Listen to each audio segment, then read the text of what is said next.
Bonsoir et bienvenue en ce samedi 5 septembre 2020 et nous en sommes arrivés aujourd'hui à la méditation numéro 169 dans le livre Les psaumes des temps modernes de notre ami pasteur Jean-François.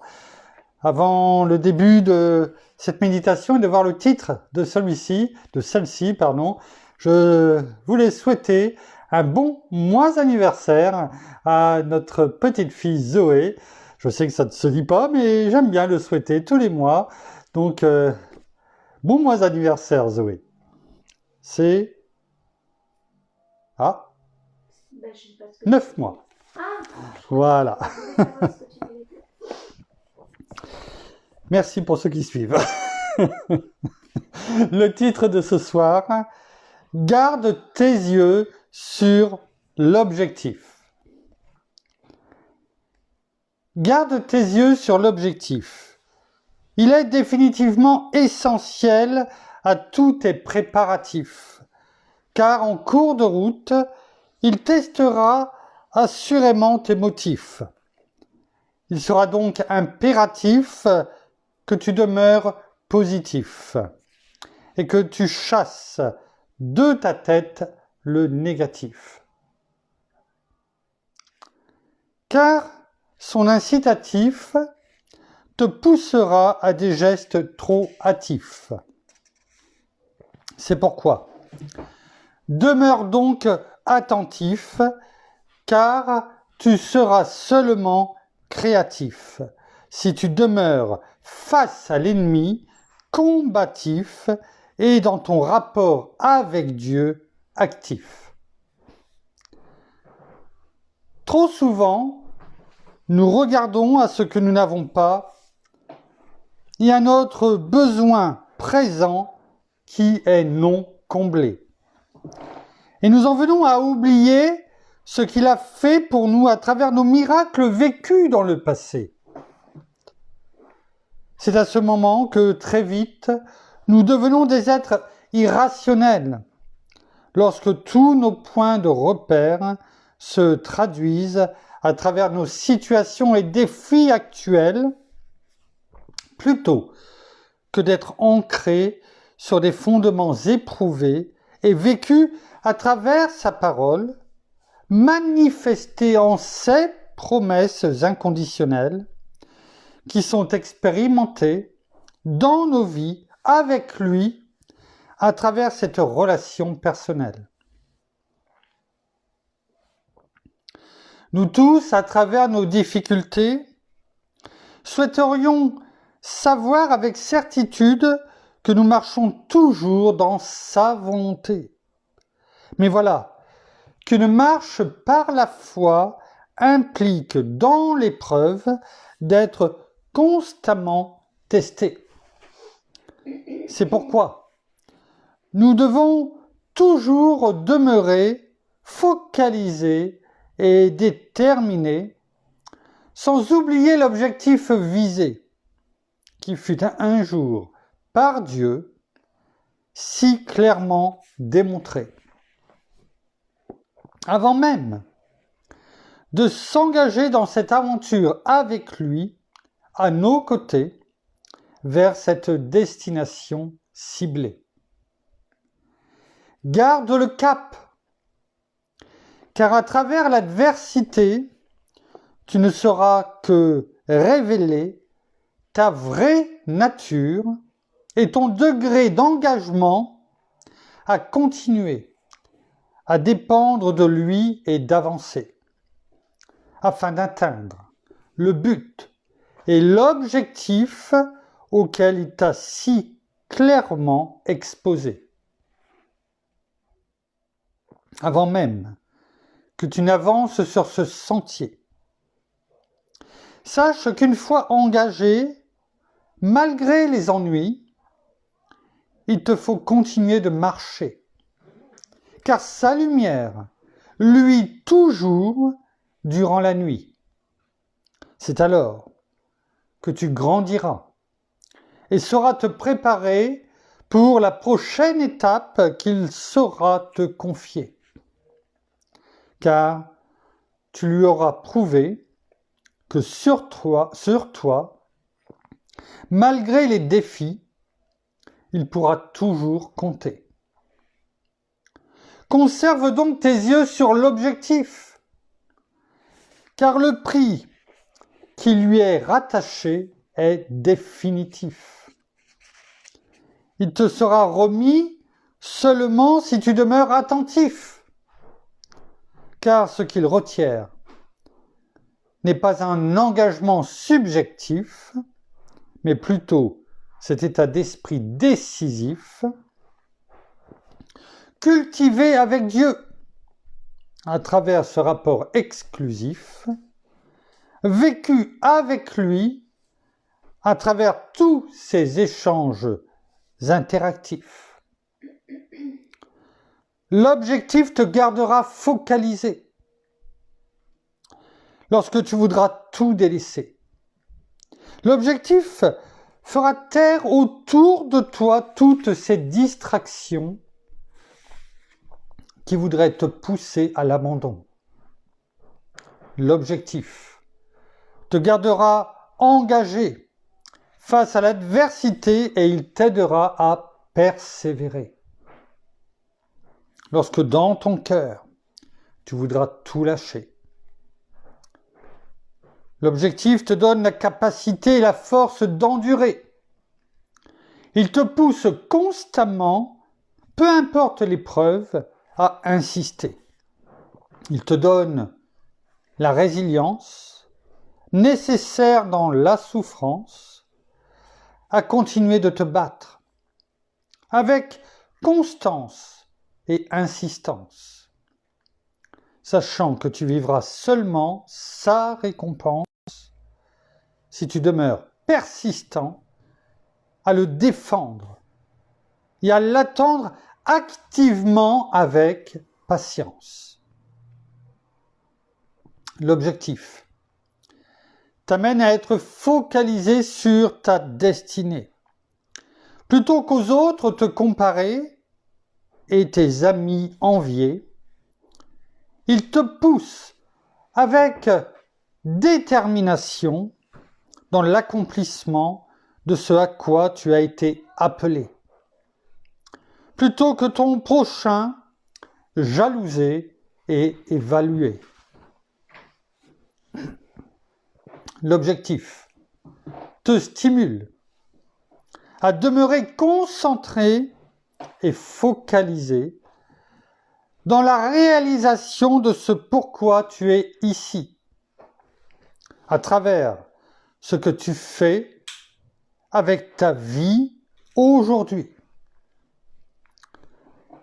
L'objectif te poussera à niveler vers le haut et éloignera de ton cœur tout ce qui est faux. Cet héritage que tu désires laisser se répandra seulement si ce prix tu es prêt à payer. Il impliquera une certaine souffrance, voire un don de soi,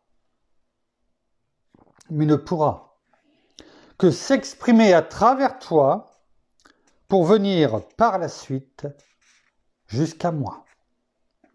Merci Père, merci Seigneur, merci bien-aimé Saint-Esprit pour ce poème qui, une fois de plus, aujourd'hui va être un tremplin vers ce que tu veux nous enseigner, bien-aimé Saint-Esprit, dans le nom de Jésus.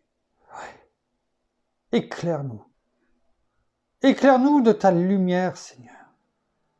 Rappelle-nous tout ce que tu veux nous dire, afin que nous puissions une fois de plus apprendre de toi. Apprendre. Que ta connaissance, oui, nous instruise. Ta connaissance divine, ton intelligence divine, Père, dans le nom de Jésus. Oui. Amen. Pasteur Jean-François nous laisse 3 références ce soir. Philippiens chapitre 3 versets 12 à 14. 2 Timothée chapitre 4 versets 7 et 8. et 1 Corinthiens chapitre 9, versets 24 à 27. Nous allons les prendre et je pense que vous avez une petite idée du thème de ce soir, l'objectif. Alors, premièrement, avant de prendre ces versets, ce que je voudrais, c'est que l'on définisse exactement ce que c'est que l'objectif. C'est important. C'est bon. Qu'est-ce que l'objectif? Parce qu'il est bon de savoir exactement ce que la parole veut nous dire, nous enseigner. Un objectif, c'est un but. La définition, c'est ça, un but. Une cible. Vous voyez, une cible. Vous imaginez un but, quelquefois, je ne parle pas du but de football, mais un but, dans le sens objectif, ça peut quelquefois être vague. Ça peut quelquefois être difficile à imager. Alors, dans la pensée positive, on vous dit, faites une photo, mettez les photos sur votre frigo, partout où vous pouvez aller, même sur la glace de votre salle de bain, partout. Comme ça, vous avez toujours cet objectif visible. Nous savons que nous marchons par la foi, nous marchons avec notre Seigneur et le but c'est d'imaginer ce que notre Seigneur nous dit en image, mais par rapport à sa parole. Alors, imaginez davantage, comme on a dit, un but, une cible. Quelle est cette cible? Cette cible, c'est celle qui vous a montré, j'en suis persuadé. Vous avez, à un moment donné, reçu un songe, une vision de ce que sera votre destinée. J'en suis persuadé. Persuadé. Et cette image, ces paroles, ce qui vous a été montré, que cela soit votre cible. Écrivez-la si vous le souhaitez, mais imaginez-la dans votre esprit, dans votre cœur. Ça, c'est important. But, cible, que quelque chose doit atteindre. Ce quelque chose, c'est vous. Et donc, c'est quelqu'un. C'est l'endroit où notre Père, notre Seigneur, notre bien-aimé Saint-Esprit œuvre en vous, en nous, afin de nous permettre d'atteindre cette destinée, ce but qu'il vous a montré, qu'il nous a montré à chacun d'entre nous. Quelquefois, on aimerait qu'il soit là, présent tout de suite, mais il arrivera. Gardez-le tout simplement en esprit, en mémoire. Chérissez-le. Parce qu'il arrivera, c'est certain. Mais peut-être, suivant où on en est chacun, il va falloir patienter, persévérer, on va le voir dans la parole. Et ce n'est pas du temps inutile, ce n'est pas du temps perdu, à partir du moment où on l'utilise, ou du moins on se laisse utiliser, j'aimerais plutôt dire cela, à se laisser façonner sur le tour du potier. Parce que pour arriver peut-être à cet objectif qu'il vous a montré, eh bien, il faut être formé. On ne peut pas, si on prend un nouveau poste dans son travail, que s'il soit technique ou pas, qu'importe, on ne peut pas arriver à un nouveau poste et savoir faire tout de suite le travail de quelqu'un qui a des années d'expérience. Pourquoi? Parce qu'il faut apprendre, peut-être les techniques, les produits, j'en sais rien, enfin le travail en tout cas en lui-même. Et il faut peut-être du temps, suivant le poste, eh bien des semaines, des mois, peut-être quelques années, afin de le connaître dans tous ses rouages. C'est peut-être le temps qu'il nous faudra, en fonction aussi de notre obéissance, de notre engagement. Tout cela, on l'a vu cette semaine. Et plus nous sommes engagés, plus nous nous laissons façonner, plus nous obéissons, plus nous nous nourrissons de la parole, plus vite nous atteindrons notre but, notre objectif. Mais ce ne sera pas un long fleuve tranquille. Ça, c'est une certitude. Je vais juste regarder si j'avais noté une autre définition. Je me demande quelques secondes, le temps que ça s'ouvre.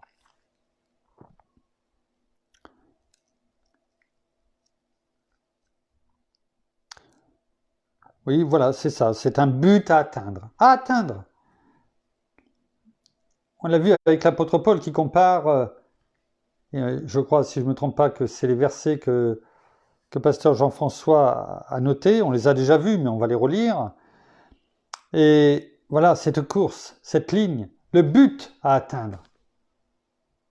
On le sait, on le connaît. Ce but à atteindre, c'est de franchir tout simplement cette ligne. Ce n'est pas une course de vitesse, c'est une course de fond. Et c'est ça qui est important. Nous allons prendre ces versets. Philippiens chapitre 3, versets 12 à 14. Philippiens 3, versets 12 à 14. Il est écrit: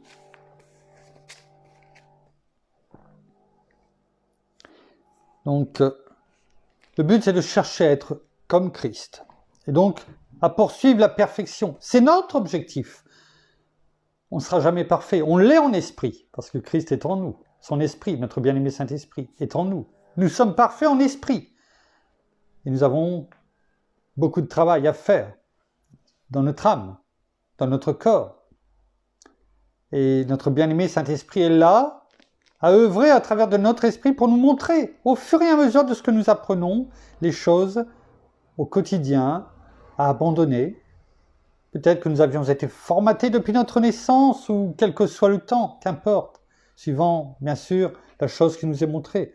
Que nous ne pensions pas forcément un mal, que nous ne faisions pas en tant que péché pour nous, mais qui sont désagréables à Dieu. Et en tout cas, qui sont en contradiction et en opposition à la parole. Notre bien-aimé Saint-Esprit est là, au travers de la parole, de ce que l'on fait, des études, de la lecture, des méditations, pour nous montrer, nous guider. Et petit à petit, jour après jour, pas après pas, eh bien, abandonner certaines choses afin de rentrer dans ce chemin de la perfection. C'est un chemin. Et ce chemin nous amènera jusqu'au bout, jusqu'à la fin. Donc, ce n'est pas une chose immédiate. Donc, il ne faut pas non plus, comme certains, dans certaines religions, se flageller parce que on s'est aperçu qu'on faisait quelque chose qu'il ne fallait pas, mais plutôt venir demander pardon et en être totalement délivré et guéri, et de l'abandonner, bien sûr. Donc, voilà ce qui est agréable à Dieu. Voilà ce qui est agréable à Dieu. L'obéissance au fur et à mesure qu'elle nous est révélée dans ce que nous faisons avec lui. L'apôtre Paul nous dit dans Philippiens, à partir du verset 12 et du chapitre 3, « Ce n'est pas que j'ai déjà remporté le prix ou que j'ai déjà atteint la perfection. » Il nous le dit. Et il était, vers la fin. Donc il savait qu'il n'avait pas atteint la perfection, et ça sera pareil pour nous. De ne pas se croire arrivé, on en avait déjà parlé. C'est ça le danger, de croire qu'on sait tout, qu'on connaît tout, et que, on n'a plus rien à apprendre de la parole. Et la parole n'a plus rien à nous apprendre. C'est faux. Jusqu'au dernier jour, nous aurons besoin d'apprendre. Mais je poursuis ma course afin de la saisir, c'est-à-dire le prix, l'objectif. Puisque moi aussi j'ai été saisi par le Christ Jésus. Frères, pour moi-même, je n'estime pas encore avoir saisi le prix. Mais je fais une chose, oubliant ce qui est en arrière, et tendant vers ce qui est en avant. C'est ça un objectif. C'est l'objectif, il est en avant l'objectif, il n'est pas derrière. On oublie peut-être les choses qui nous plaisaient, mais qu'on a abandonnées parce qu'on sait qu'elles étaient désagréables à Dieu, et on avance. On l'a vu cette semaine. L'ennemi va reculer. Un pas en avant, 2 pas en arrière. Ce n'est pas avancer, ça, c'est reculer. Et quelquefois, malheureusement, c'est ce qui arrive dans la vie chrétienne. On fait un pas en avant et 2 pas en arrière et on... Mais non, finalement, on régresse. Ne regardons pas en arrière. On en a déjà parlé avec la femme de Lot. C'est cette image-là qu'il faut avoir en tête. Si cela nous a été montré clairement qu'il fallait abandonner, abandonnons. Et ne cherchons pas, ne laissons pas l'ennemi nous rappeler que finalement c'était... Ce n'est pas ça l'objectif. L'objectif, c'est d'avoir le but. Cette cible à atteindre. Et cette cible, c'est le centre. Vous savez, dans une cible, il y a toujours soit plusieurs nombres ou plusieurs couleurs, souvent. Et le but, c'est d'atteindre. C'est là. Cette cible qui est tout petite. Le centre. Celle qui rapporte le plus. C'est celle-ci que nous devons avoir en vision. Cette cible, c'est ce que représente votre destinée. C'est celle-ci qu'il faut avoir. Pourquoi chercher à se contenter du peu? Essayons d'avoir la cible, même si c'est... Ok, on touche la cible, l'objectif, mais notre objectif, c'est le centre.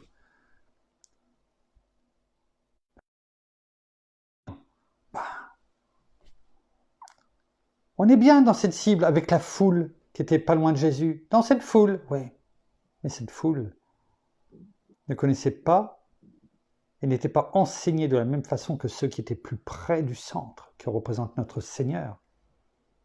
On en a déjà parlé également, médité il y a plusieurs mois, presque une année. Cherchons à être le plus proche de la cible du centre qui est notre Seigneur Jésus et qui est notre destinée. Parce que plus près on est de lui, plus près on est dans son enseignement, plus près on entend son cœur battre et nous révéler tous ces mystères. Ne nous peu. Parce que l'ennemi, c'est ce qu'il va essayer de nous faire. Oh, c'est bien assez, c'est suffisant. Mais oui, t'en fais pas. Il t'aime comme ça. Il a dit, venez comme vous êtes. Et t'es bien comme ça.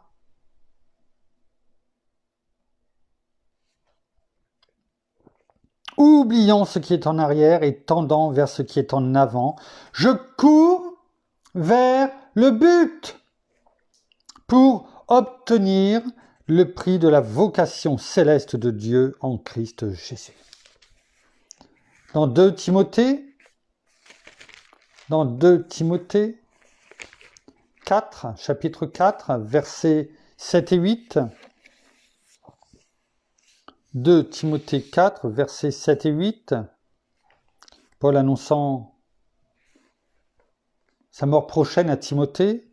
« J'ai combattu le bon combat, j'ai achevé la course, j'ai gardé la foi qui nous accompagne en permanence. Sans cette foi divine, cette grâce, nous ne pourrons pas avancer.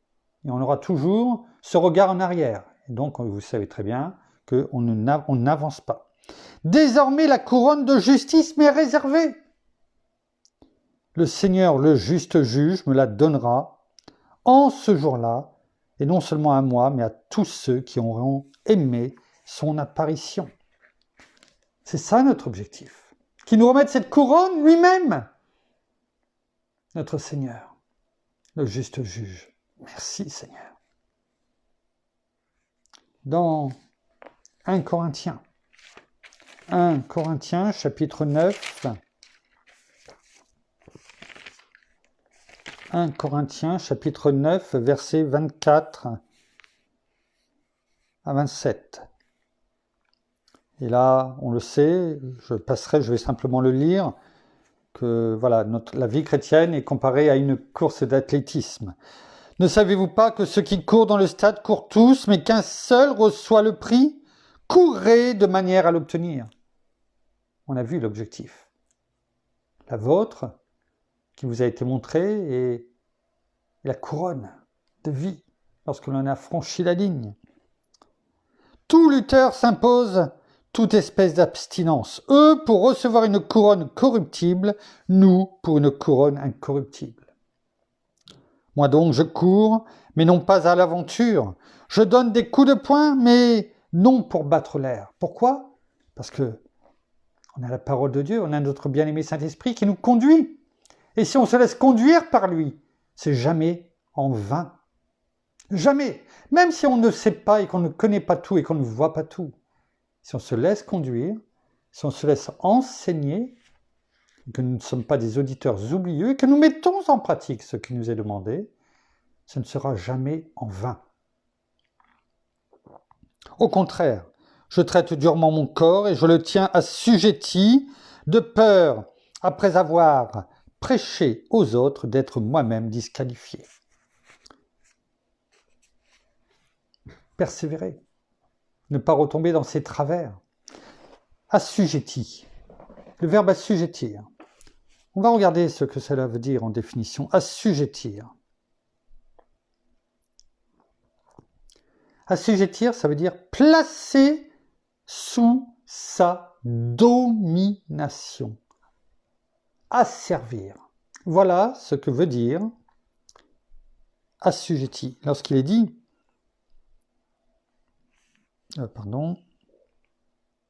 au contraire, je traite durement mon corps, c'est-à-dire qu'on ne laisse pas tout faire. Oui, il y a peut-être des choses que l'on aime bien, ou que l'on aimait bien. Peut-être. Faire.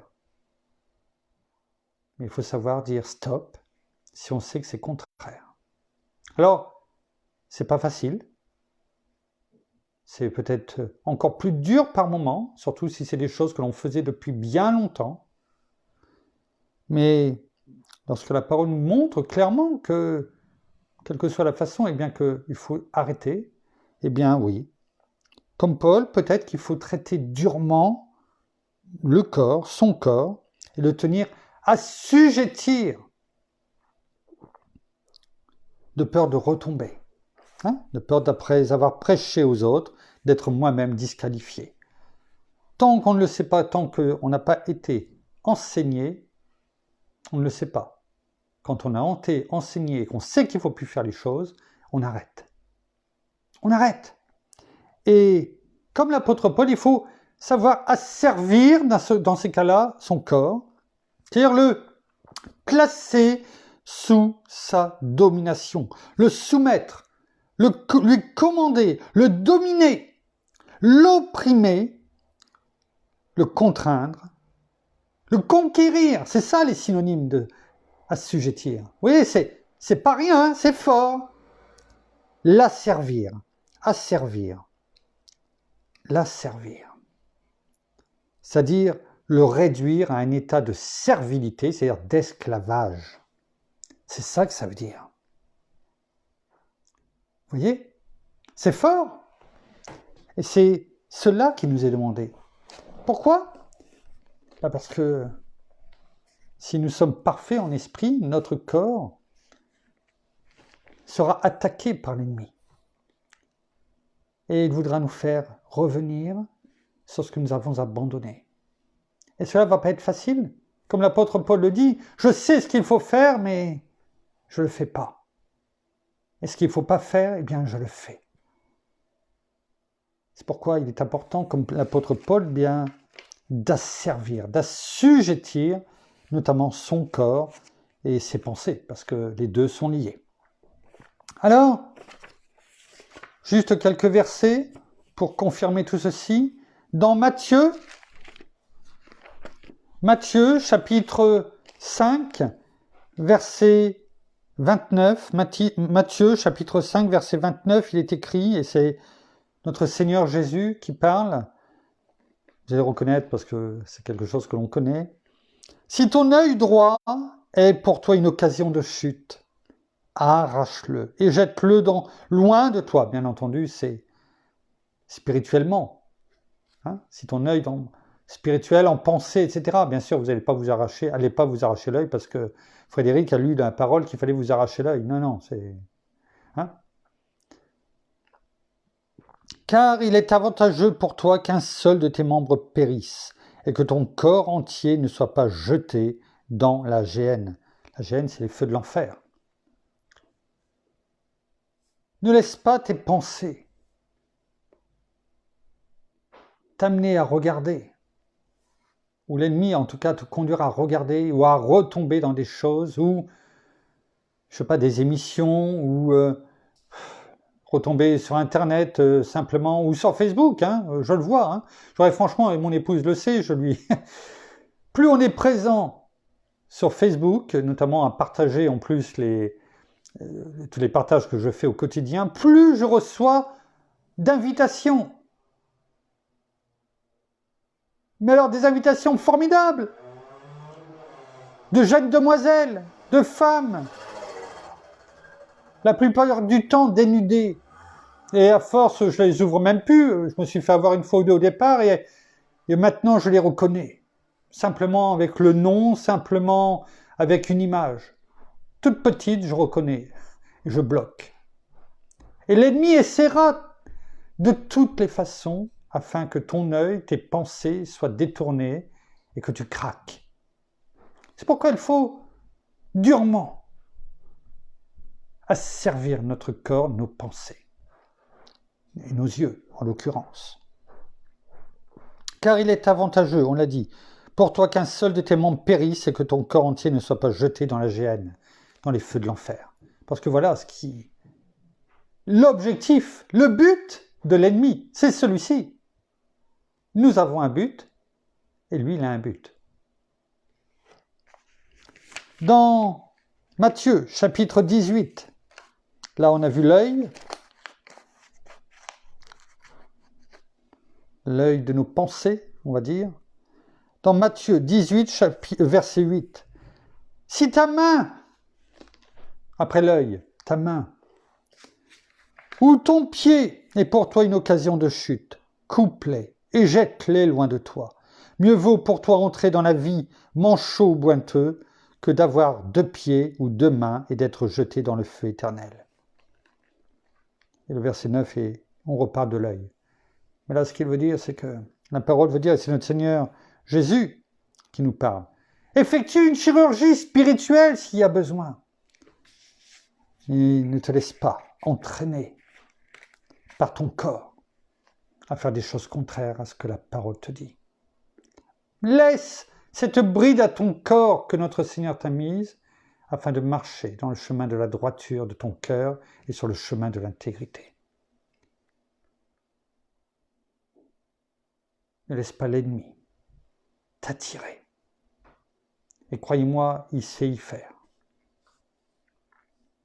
Dans Romains, chapitre 6, verset 6, il est écrit « Nous savons que notre vieille nature, vous savez le vieil homme, celui qu'on était avant, celui qui est mort sur la croix avec notre Seigneur Jésus, il y a 2000 ans. Nous savons que notre vieille nature a été crucifiée avec lui, c'est-à-dire avec notre Seigneur Jésus à la croix, afin que ce corps de péché soit réduit à l'impuissance et que nous ne soyons plus esclaves du péché. » Voyez, la parole est claire. Ce corps de péché, celui qui se croit bien et qui croit qu'il est plus fort que les autres, attention, ce corps est péché dans tous les sens du terme. Mais il est bon de se rappeler que notre vieille nature, elle n'est plus. Elle est sur la croix crucifiée et que nous sommes devenus une nouvelle créature en Christ Jésus notre Seigneur et qu'il nous fortifie au quotidien afin de tenir ferme. Rappelez-vous, Éphésiens 6, versets 10 à 18. Tant de fois la parole nous donne l'ordre de tenir ferme et de nous revêtir de toutes ces armes afin de pouvoir tenir ferme. C'est parce que nous avons un corps de péché. Et que même si nous n'avons plus ce corps de péché, parce que nous sommes une nouvelle créature, mais dans nos pensées, ce corps de péché n'est pas définitivement parti. C'est pourquoi nous nous exerçons chaque jour à avoir une bonne conscience devant Dieu et devant les hommes. Parce qu'en ayant cette bonne conscience, c'est que, on combat le bon combat de la foi.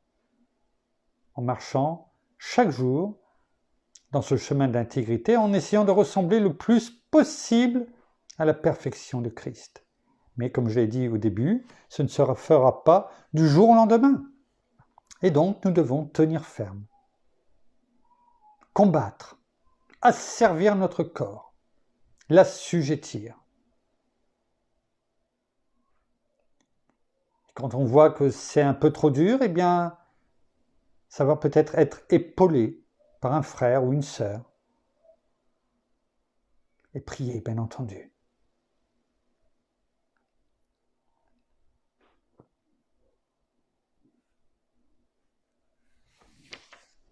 Nous ne sommes plus, le but c'est il faut comprendre que nous ne sommes plus esclaves du péché.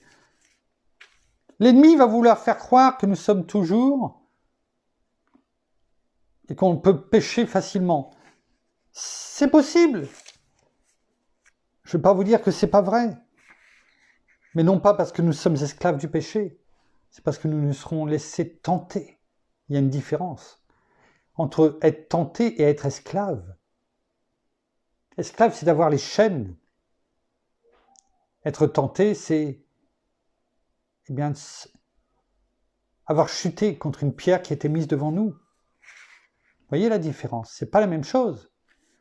Être emprisonné 24 heures sur 24 que de tomber parce qu'on n'a pas su résister à la tentation.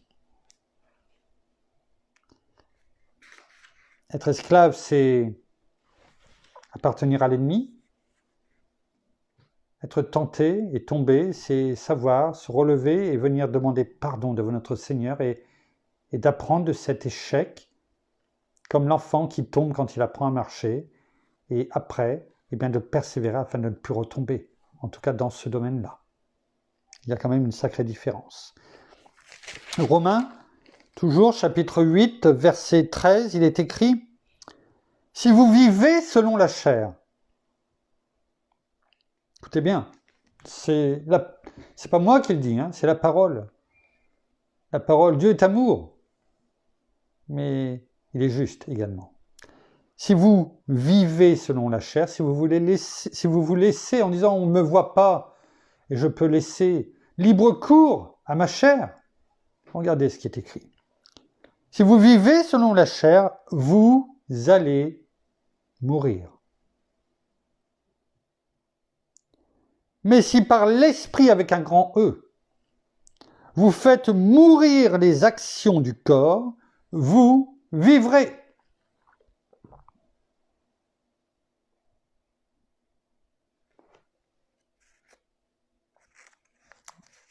Je ne sais pas où chacun en est dans sa vie, dans son avancée chrétienne. Ce que je peux vous dire, c'est que la parole est claire. Si tu te laisses conduire par ta chair, c'est-à-dire par ton corps, par tes pensées charnelles, en tant que chrétien, la parole est claire, tu mourras.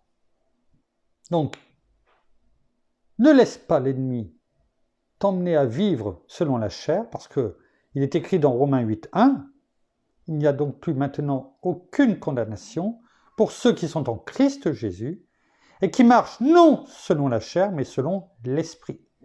En effet, la loi de l'Esprit de vie en Christ Jésus m'a libéré de la loi du péché et de la mort. Il n'y a plus de condamnation. Donc, si tu es accusé par l'ennemi, ou qu'il utilise des personnes pour t'accuser, sache qu'il n'y a plus de condamnation en Christ Jésus si tu marches selon l'Esprit, non selon la chair. Là aussi, la parole est claire. Donc, ne te laisse pas accuser. Dans Romains 13, verset 14, il est écrit « Mais revêtez-vous du Seigneur Jésus-Christ. Tout ça, c'est la suite. Hein. C'est un cheminement, hein, si vous avez bien compris. Mais revêtez-vous du Seigneur Jésus-Christ et ne vous mettez pas en souci de la chair pour en satisfaire quoi? Les convoitises. La parole est claire, là encore. Pourquoi on laisse à ce moment-là la chair être plus forte que l'esprit pour en satisfaire les convoitises, ce que tu désires, ce que tu as envie, le moi. J'aime ça, j'ai envie de ça, je le veux, mon voisin là, je veux la même chose. Et la chair t'emmène. Je veux, en regardant des séries, je veux la même chose, je veux faire la même chose. Je vois que ils ont des vies où ils sont libertins, je veux la même chose. C'est quand même bien, c'est sympa, mais c'est que des fictions.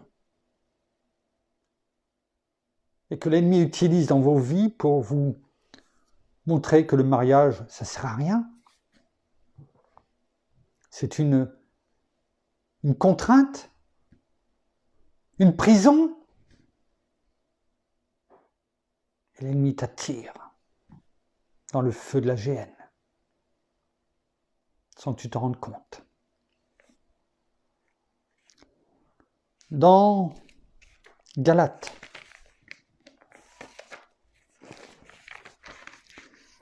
dans le livre de Galates, chapitre 5, verset 16, il est écrit « Je dis donc, marchez par l'esprit, et vous n'accomplirez point les désirs de la chair. » Tu veux arrêter de te faire mener par ta chair, parce que sinon tu t'en sortiras jamais. Eh bien, la parole nous dit, marche par l'esprit. Marchez par l'esprit, et vous n'accomplirez plus les désirs de la chair. L'esprit doit dominer sur tes pensées sur la chair, et non l'inverse. Sinon, l'ennemi utilisera toujours plus facilement des personnes qui marchent selon la chair. C'est une évidence. Et tu ne comprendras pas pourquoi, en tant que chrétien, ça n'avance pas aussi vite et que tu passes par différentes épreuves. Marche par l'esprit. Galates, chapitre 5, toujours, verset 24. Ceux qui sont au Christ Jésus, c'est le cas. Nous lui appartenons. Je suis crucifié avec Christ et ce n'est plus moi qui vis, c'est Christ qui vit en moi. Alors donc, nous appartenons au Christ Jésus. Donc ceux qui sont en Christ Jésus ont crucifié la chair avec ses passions et ses désirs. Ce qui ne veut pas dire que nous ne pouvons pas aimer, sortir, aller voir peut-être un film, pas n'importe quoi, aller, je ne sais pas, en vacances, etc. C'est pas ça. C'est passion. Ces passions, c'est ce que l'on met avant toute chose devant notre Seigneur, devant Dieu, qui est au-delà, qui passe avant. Ça peut être n'importe quoi. Tout le monde peut savoir ses passions. Si c'est quelque chose que l'on met avant notre Seigneur, c'est une passion. Et donc, la parole est claire, là encore, elle nous le dit, si nous sommes et si nous appartenons au Christ Jésus, eh bien nous avons crucifié notre chair avec ses passions et ses désirs, quels qu'ils soient. Si ce n'est pas le cas, c'est que il y a encore du chemin, des choses à apprendre, il y a besoin de se repentir, de venir, demander de l'aide, demander pardon, demander d'en être délivré et d'avancer. Si l'on vient, comme il est dit dans Matthieu 11, verset 28, quand le Seigneur nous dit « Venez à moi, vous tous qui êtes fatigués et chargés, chargés par vos passions, par quoi que ce soit. Venez à moi, prenez mon joug. » Il le prendra. Il va t'amener sur le chemin de la délivrance, de la guérison, parce qu'il l'a déjà fait pour toi. N'en doute pas. Et petit à petit, une chose à la fois, un pas à la fois, tu apprends. Il n'y a pas besoin de, là encore, se flageller. Non. Notre Seigneur, lui, a été flagellé pour nous. Et il a souffert en silence. Sachons, au minimum, lui rendre gloire, lui rendre honneur pour ce qu'il a fait pour nous. Dans Colossiens, chapitre 3, verset 5, il est écrit « Faites donc mourir votre nature terrestre, notre chair. L'inconduite, ah, on y vient, on rentre. Chacun se retrouvera en fonction de ce qui va être énuméré. L'impureté, les passions, les mauvais désirs et la cupidité, qui est une idolâtrie. Et dans cela, dans tout ce que nous venons d'énumérer, il y a des sous-catégories, bien entendu, et une multitude. Et la parole nous dit que ce sont des idolâtries. Et une idole, c'est quelque chose que l'on met avant notre Seigneur. Et que l'on doit, bien sûr, abandonner. Le dernier verset dans première épître de Pierre. Nous avons fait une avancée, un cheminement, afin de progressivement de voir cet objectif que nous devons avoir, mais que les choses ne seront pas faciles. Et ce qu'il faut faire, il y aura des obstacles sur ce chemin, des barrières qui seront mises, des pierres, des rochers, il faudra les escalader, et non pas s'arrêter devant en disant « Oh, c'était mieux » et repartir en arrière. Tout ce que l'on a vu aujourd'hui, on a pris le temps, certes, et de voir pour bien comprendre. Je préfère prendre un quart d'heure de plus, mais que ça touche les cœurs, ça rentre dans les cœurs. Parce que c'est ce que notre bien-aimé Saint-Esprit veut faire en nous chaque jour. Que nous avancions, que nous soyons matures chaque jour.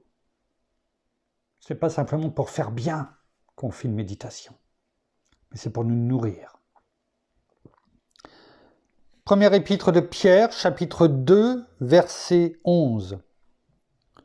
L'attitude des chrétiens parmi les païens, c'est notre but aussi. Bien-aimés, je vous exhorte en tant qu'étrangers et voyageurs à vous abstenir des désirs charnels qui font la guerre à l'âme. On voit bien qu'ici, les désirs charnels, si on laisse libre cours à tout ce que nous avons pu lire auparavant, qui nous a été énuméré, et vous avez très bien compris dans beaucoup de choses ce que cela pouvait être, eh bien, cela fait la guerre à l'âme, c'est-à-dire à nos pensées, à nos émotions et à notre volonté. Voilà pourquoi la parole nous dit eh bien, que nous sommes crucifiés dans la chair et que notre nouvelle nature est partie, crucifiée avec notre Seigneur Jésus. Et qu'il faut se libérer de tout ça, parce que nous avons été libérés, nous ne sommes plus sous les chaînes de l'esclavage. Pourquoi ? Parce que si on ne le fait pas, eh bien, tous ces désirs charnels vont, comment dirais-je, être des pierres d'achoppement à notre âme. Et on ne s'en sortira pas, en tout cas pas tout seul.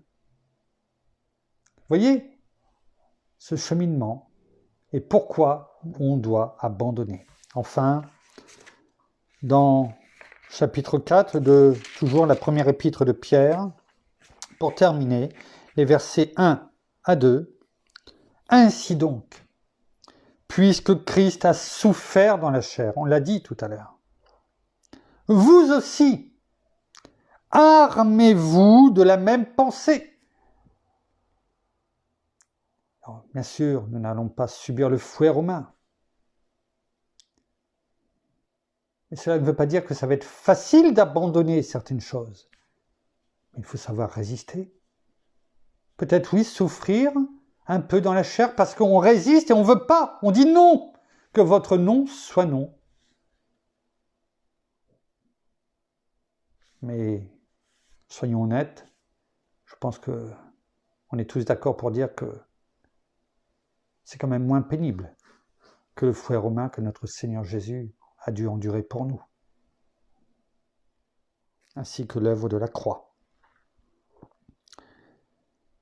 Puisque Christ a souffert dans la chair, vous aussi, armez-vous de la même pensée, car celui qui a souffert dans la chair en a fini avec le péché, qu'on a su résister et dire non à chaque fois. Au bout d'un moment, cette habitude, sans s'en glorifier, et savoir glorifier notre Père, notre Seigneur, notre bien-aimé Saint-Esprit pour cette délivrance, eh bien, même si on a souffert pour dire non, enfin, à la fin, il y a la victoire. Parce que nous sommes plus que victorieux en Christ Jésus. Donc on a fini avec le péché afin de vivre. Vous avez vu, on n'est plus esclave, on vit afin de vivre. Non plus selon les désirs humains, c'est-à-dire selon le monde, mais selon quoi? La volonté de Dieu. Parce qu'on fait sa volonté. Et c'est ça qui le glorifie. Il est fier de nous. Il nous aime encore plus si cela est possible. Parce qu'il voit qu'on lui a obéi. Comme un enfant qui obéit à ses parents. On ne l'aime pas forcément plus. Mais on est fier. Je suis fier de toi, mon fils. Ma fille. Mais selon la volonté de Dieu, pendant le temps qu'il lui reste à vivre dans la chair. Voilà, ce cheminement que nous avons fait ensemble sur l'objectif qui est le nôtre, sur les difficultés qui peuvent aussi nous attendre au coin du chemin, mais surtout sur le fait de savoir que la parole est là pour nous guider, notre bien-aimé Saint-Esprit est là pour nous montrer ce qu'il faut abandonner, et la parole est toujours là pour nous montrer qu'en Christ, tout est possible parce que cela a déjà été accompli. Alors, merci Père, merci Seigneur, merci bien-aimé Saint-Esprit. Et même si nous avons pris le temps, il était bon que cet enseignement soit réalisé ce soir. Nous terminons par la prière. Merci. Oh, merci Seigneur encore pour cet enseignement. Merci encore pour la parole que tu nous donnes, bien-aimé Saint-Esprit. Seigneur, oui, vraiment, touche nos cœurs, oui, transforme-nous complètement et que nous soyons dignes d'être appelés tes enfants, Père, et que nous continuions sur ce chemin afin que nous marchions dans la sanctification, que nous soyons prêts à aller de l'avant, que nous cherchions cette sanctification, afin de nous rapprocher chaque jour un peu plus de toi, Seigneur Jésus. Tu nous as dressé un chemin. Oui, certes, dans ce chemin, il y aura des combats, il y aura des difficultés, nous le savons. Mais nous voulons encore tenir ferme et rester droit vers toi. Alors oui, même si par moments nous chutons, nous savons que dans les tempêtes, les choses ne seront pas faciles tous les jours.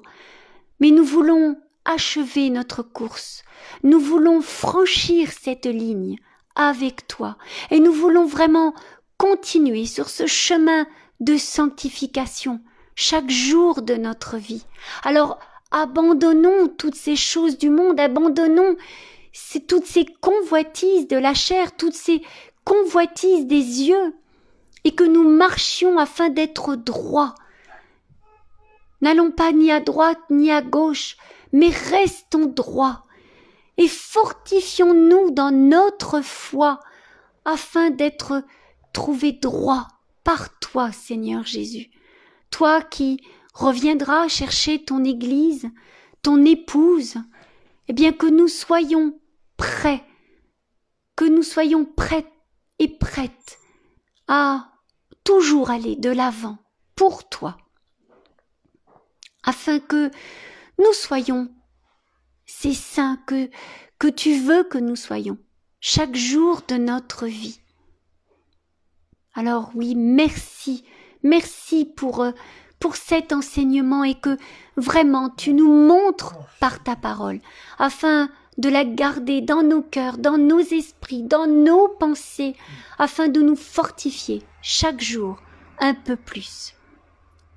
Soyez tous abondamment bénis, frères et sœurs, dans le nom de Jésus, et marchez dans la sanctification ainsi que dans la foi. Persévérez dans le nom de Jésus. Amen.